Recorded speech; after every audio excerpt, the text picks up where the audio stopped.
Hi you guys, welcome to my YouTube channel.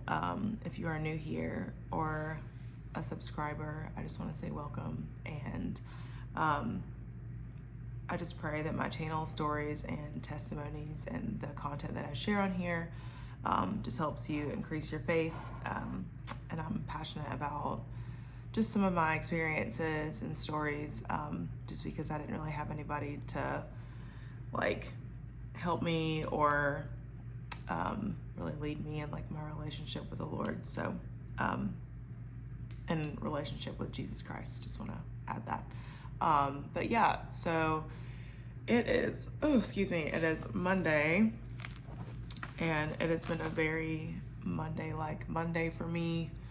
I'm not gonna lie, I just finished crying, and then I was like, okay, you gotta get up and you gotta get your life together. And I don't know, I guess just in the season that I'm in, it's just been really hard. And I feel like I say that every other video. I don't know if one day I'm gonna come on here and oh, walking with the Lord's easy today. I don't necessarily think that's realistic, but it's just been really hard.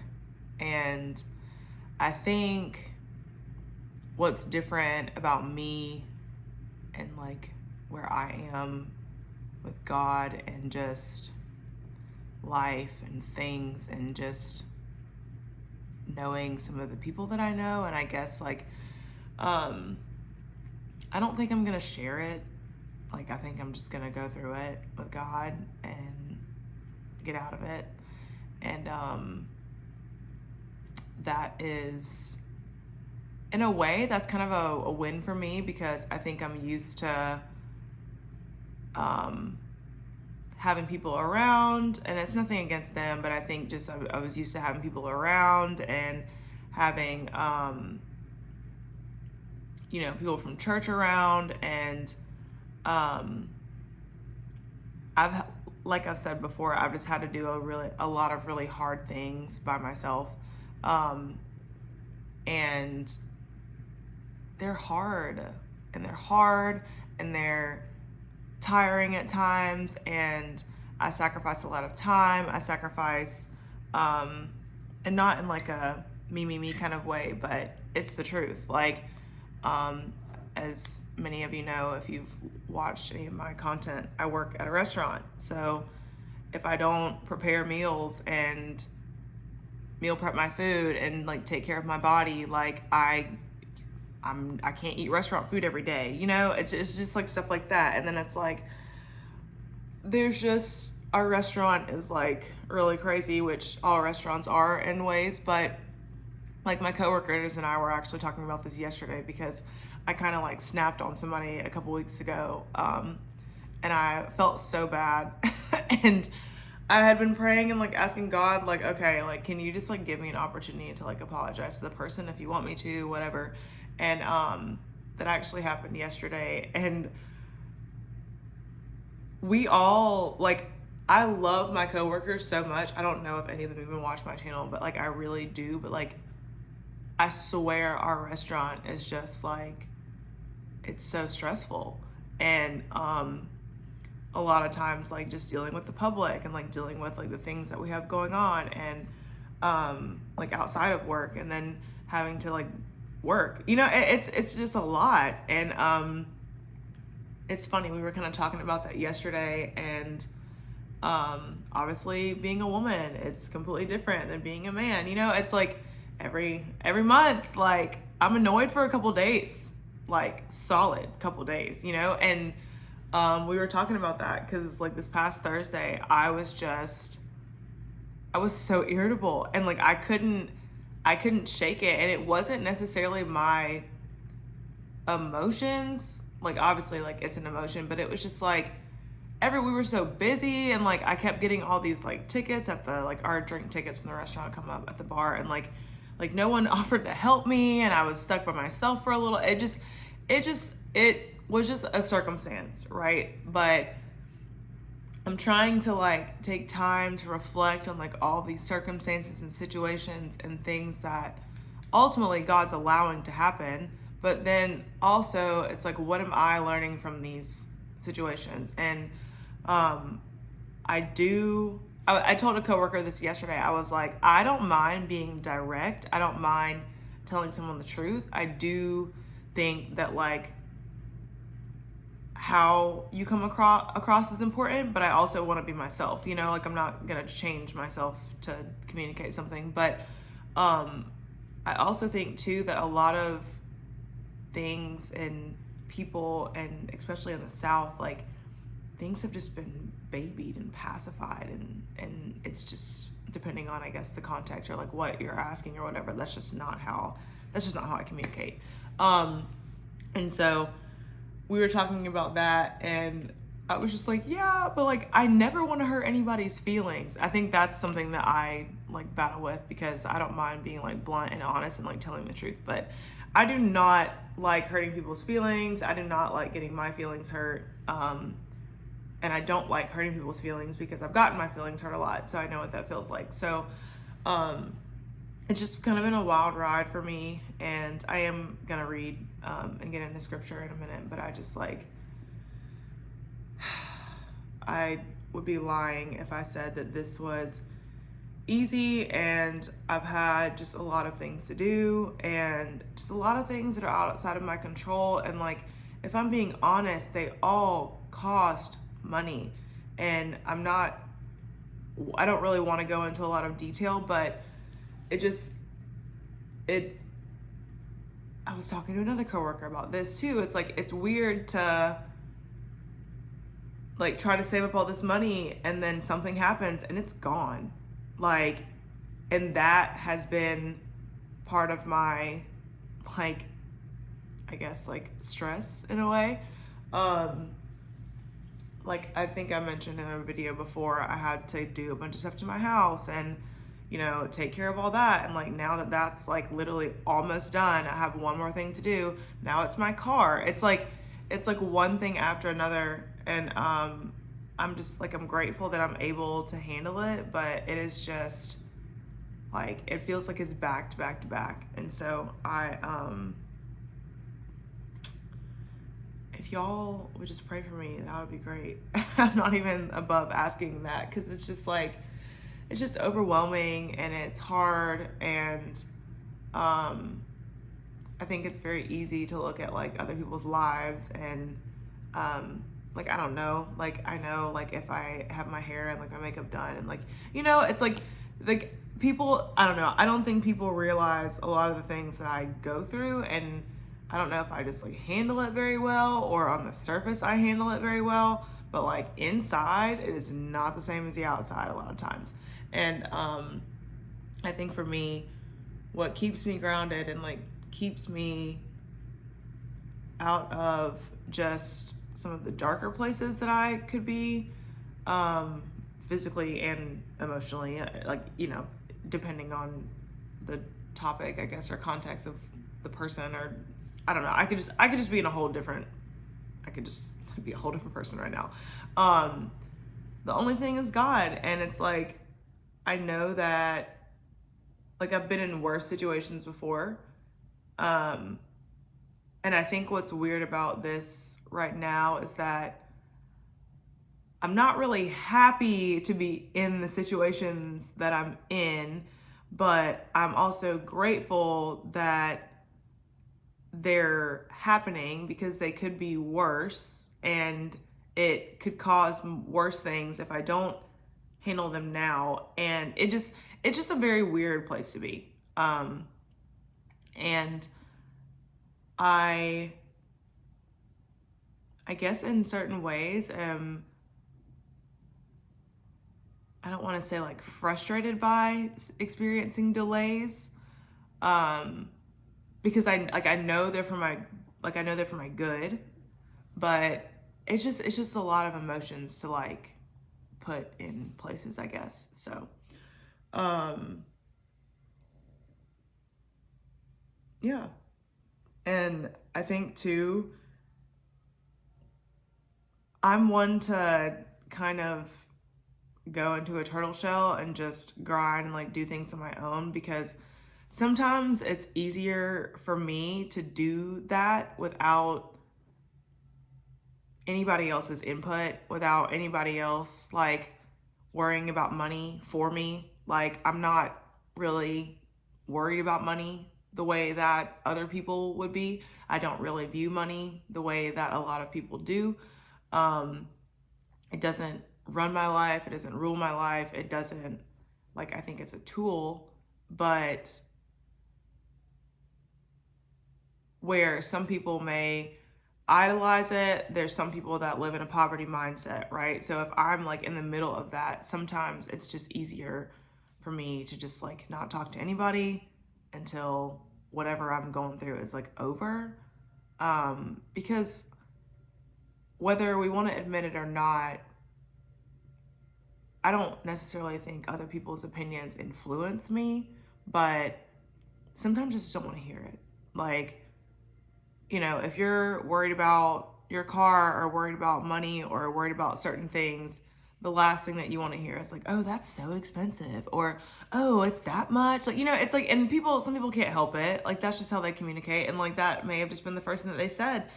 But I know for me, it's like, I have to, let me just deal with this, because I am probably like this close to just snapping. Not today, not right now, but I'm human, and yeah, it could just not be good. So I kind of had a feeling that my life was gonna take this kind of turn.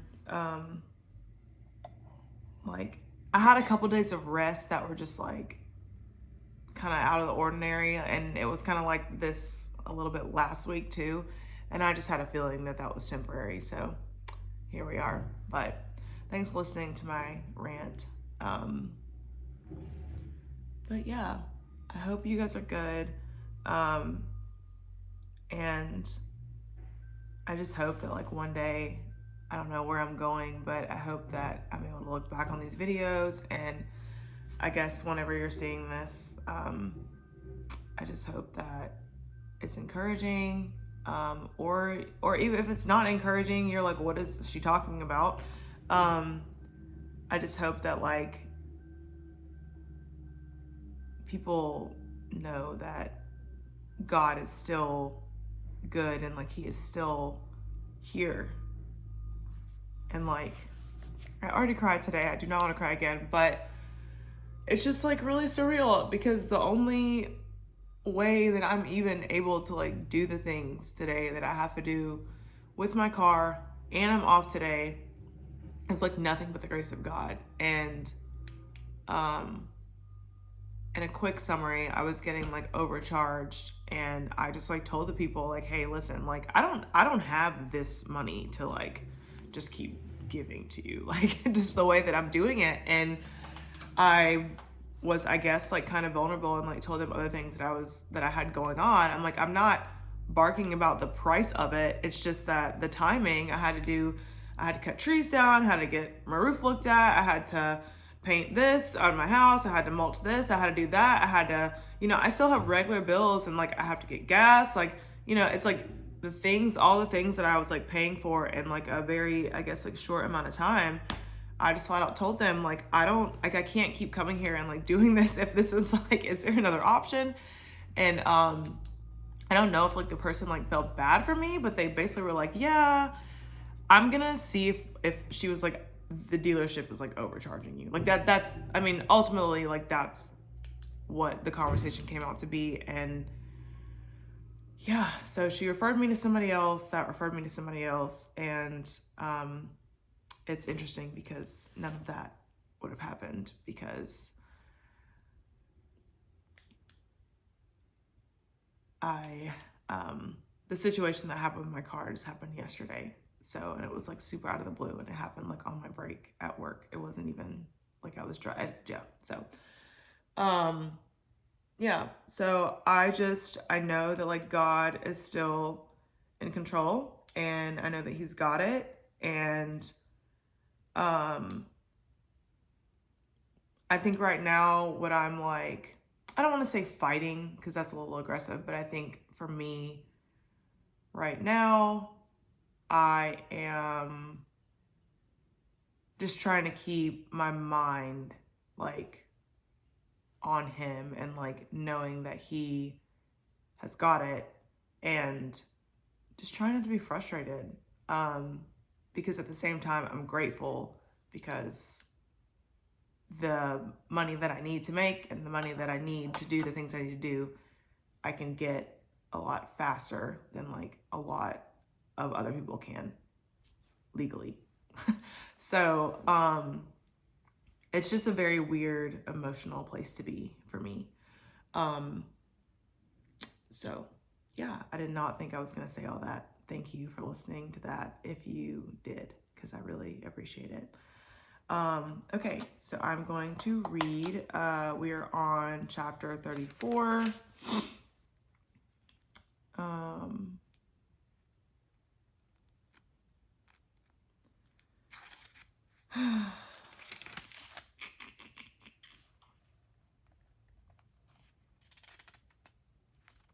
I guess I'm gonna, okay, I may read 34, 35, and 36, just because 37 is going to get into like a whole nother, yeah, I'm just gonna read, and wherever I stop, just gonna be wherever I stop. If you guys are subscribed to my channel, I don't even know why. Like, I'm so grateful because I just feel like I don't know. I'm kind of a introvert, and I feel like I cut the camera on and like all these thoughts and all these things and all this stuff just starts coming out. And it's funny. I was watching an interview that Thames did. I love her music, and she was talking about how like she just like didn't really like the world, but she was like by herself and like hated the world. I'm not saying it verbatim, but I could totally relate. And people don't think I'm an introvert, but I really am. Like, I really, I kind of am. Like, and it's just, I don't know. I appreciate people listening to what I'm going through. And again, I hope that you can sense and like, I guess, trust like the authenticity of it. But growing up as an only child, I didn't really have a lot of people to talk to. And then I didn't really know how to like process my emotions or like talk about them. So it does mean a lot to me, especially as an adult. And yeah, so moving on. I'm going to take a sip of this coffee and then I'm going to read.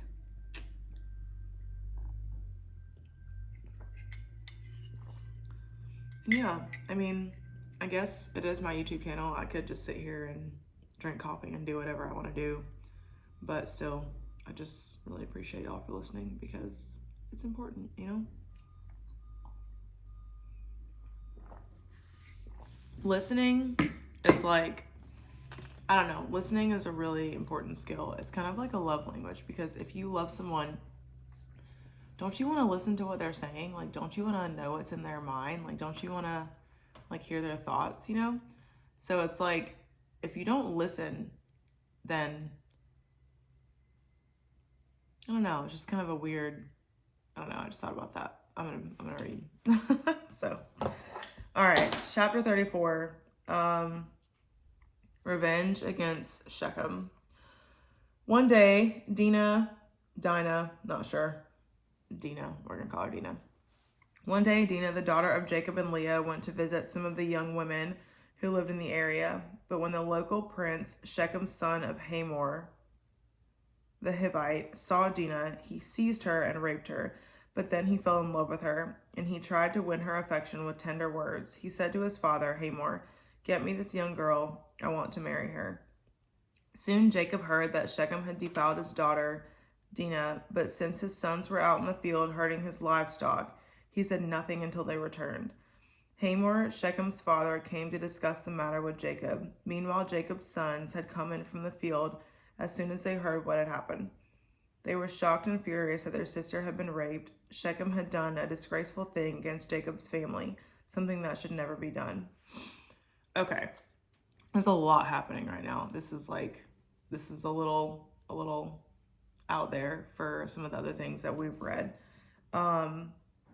So one thing that I think is interesting, and if you've got spiritual ears, I guess you would pick up on this, but it doesn't say that he loved her. He fell in love with her after he raped her, which this is my thought / opinion, I guess. But to me, it just sounds like an unhealthy soul tie, because now that they've been intimate, he wants to marry her, and he saw her, was lustful after her. Seize means to take, so he took her, had sex with her, and then now he wants to marry her. So it's just a hot mess, right? Like, that's just a lot going on. And so Jacob heard that Shechem defiled his daughter, and he said nothing until his sons returned. So there's a couple of different ways, I guess, that you could look at that. I don't know if it's because it's Leah's daughter. He didn't necessarily I don't know, maybe he didn't, I don't know. Or was he being smart and he knew that his sons were going to go postal and didn't want to cause a scene because he didn't want them to kill the animals. That is also a real thing. So,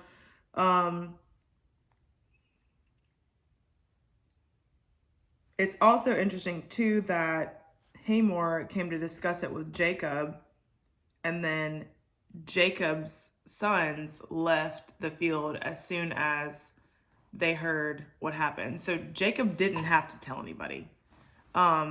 It was already kind of getting out. So that is just kind of a quick summary of that. Verse 8, Hamor tried to speak with Jacob and his sons.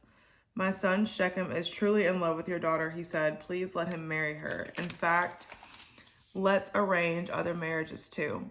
You give us your daughters for our sons, and we will give you our daughters for your sons. And you may live among us. The land is open to you. Settle here and trade with us, and feel free to buy property in the area. Then Shechem himself spoke to Dinah's father and brothers. Please be kind to me and let me marry her, he begged. I will give you whatever you ask. No matter what dowry or gift you demand, I will gladly pay it. Just give me the girl as my wife. It's a hot mess. It really is. I tried to Google more about the Hivites, and I didn't really find much without going into crazy detail. But in quick summary, I think that they, I would assume that they're pagan. What I Googled, it said that they lived similarly to the Canaanites. So, that I need to move this pillow. They did not need to intermarry with Jacob and his family. That's kind of also a big deal. Okay, verse 13. But since Shechem had defiled their sister Dinah, Jacob's sons responded deceitfully to Shechem and his father Hamor. They said to them, we couldn't possibly allow this because you're not circumcised. It would be a disgrace for our sister to marry a man like you. But here is the solution. If every man among you will be circumcised like we are, then we will give you our daughters and become one people. But if you don't agree to be circumcised, we will take her and be on our way. Hamor and his son Shechem agreed to their proposal. Shechem wasted no time in acting on this request, for he wanted Jacob's daughter desperately. Shechem was a highly respected member of his family, and he went with his father Hamor to present this proposal to the leaders at the town gate. These men are our friends, they said. Let's invite them to live here among us and trade freely. Look, the land is large enough to hold them. We can take their daughters as wives and let them marry ours. But they will consider staying here and becoming one people with us, with us only if I'm going to try this again. But they will consider staying here and becoming one people with us only if our men are circumcised just as they are. But if we do this, all their livestock and possessions will eventually be ours. Come, let's agree to their terms and let them settle here among us. So it's nothing short of Jacob, right? Because his sons are now like deceiving. The Bible is definitely an interesting book. His sons are now deceiving Shechem, and I already know how this plays out, so I'm trying not to tell the story, but they're like, oh, well, we can't allow this because you guys aren't circumcised, right? When circumcision is an outward, I guess, expression of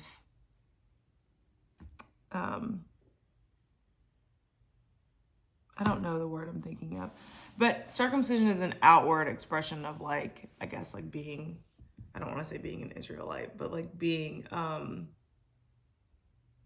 like with the Lord, like being God's people. The word that I'm looking for is just not coming to my mind, but clearly, everybody, I guess, in ways needs to work on their insides, because Jacob's family is like, well, his sons are ultimately like deceiving Shechem. I mean, and they're human, so I get the reason, right? And Shechem only wants to be circumcised so he can marry Dinah, whatever her name is. So it's a hot mess.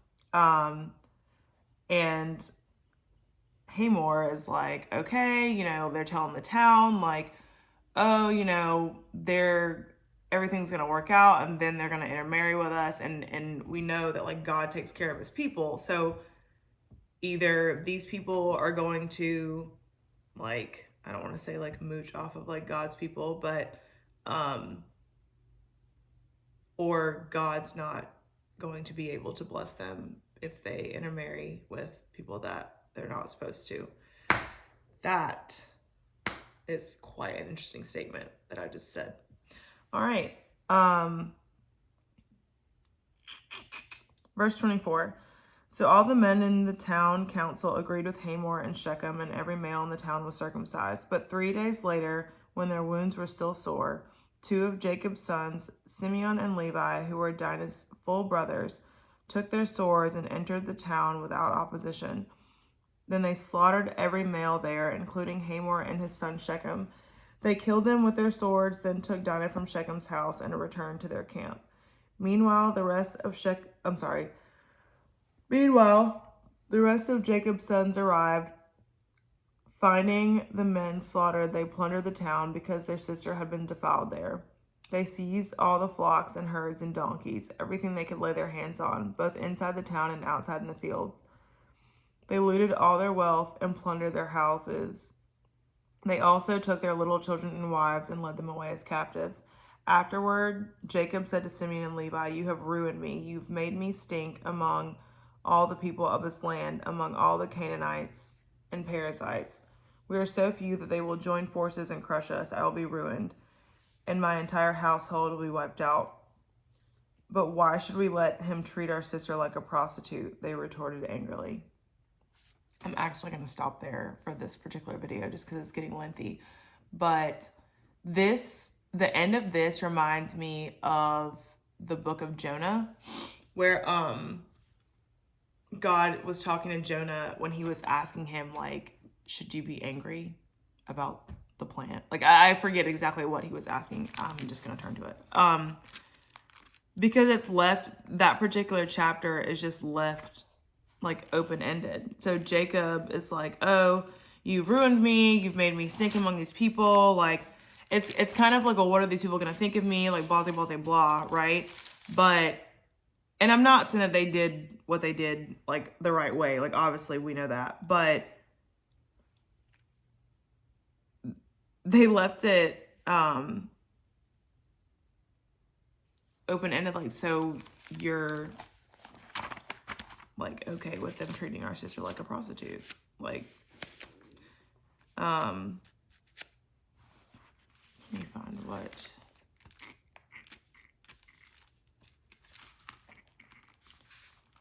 Okay, so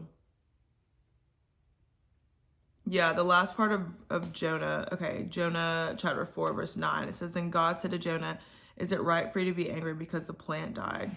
'Yes,' Jonah retorted, 'even angry enough to die.' Then the Lord said, "You feel sorry about the plant, though you did nothing to put it there. It came quickly and died quickly. But Nineveh has more than 120,000 people living in spiritual darkness, not to mention all the animals. Shouldn't I feel sorry for a great city?" So lots of open-ended. And I think it's interesting that they both use the word retorted, which I would have to look that up exactly to see what that means. But I'm assuming it means like they snap back, kind of.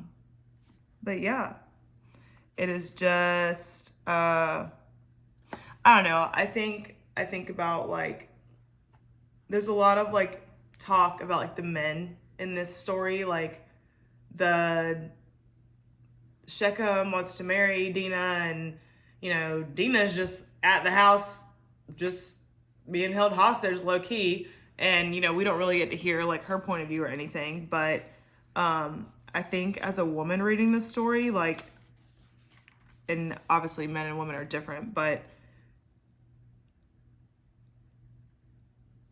like it doesn't say that Dinah was out half naked prancing around the town. Like, you know what I mean? Like, it doesn't, I mean, I don't know if she was or not, but it doesn't say that, right? Like, it just says she wasn't even going to visit men. It says she went to visit some of the young women who lived in the area. The prince saw her, seized her, raped her, fell in love with her. And so come to find out, like later on,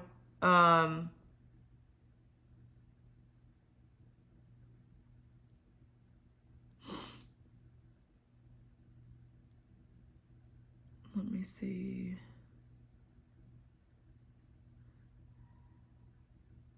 They killed them with their swords, then took Dinah from Shechem's house and returned to their camp. So it's like, was he just like holding the girl hostage? Like she didn't come back out? Like, I don't know. So it's just very interesting to think about. And I think relating this to, I don't know. It just reminds me of like being rescued, and even if like unfortunate circumstances happen, and again, I'm not condoning the way that they did this, but that's just what it says in the Bible. Like, it doesn't really matter what I think about it. I don't know. I just know that it's like, even if Jacob didn't understand, I guess, like the seriousness of the offense, like to his daughter, like somebody did. And again, not necessarily condoning like what they did or how they did it, but I think the word is like vindication. I'm thinking of so many things, and I don't want to put like my business on the internet, but things just kind of always work out in the end. That's just like the very quick summary of it. I think that's where I'm going to end it. So thank you guys if you made it to the end of this video. I really, really appreciate it, and I will see you guys next time. Bye.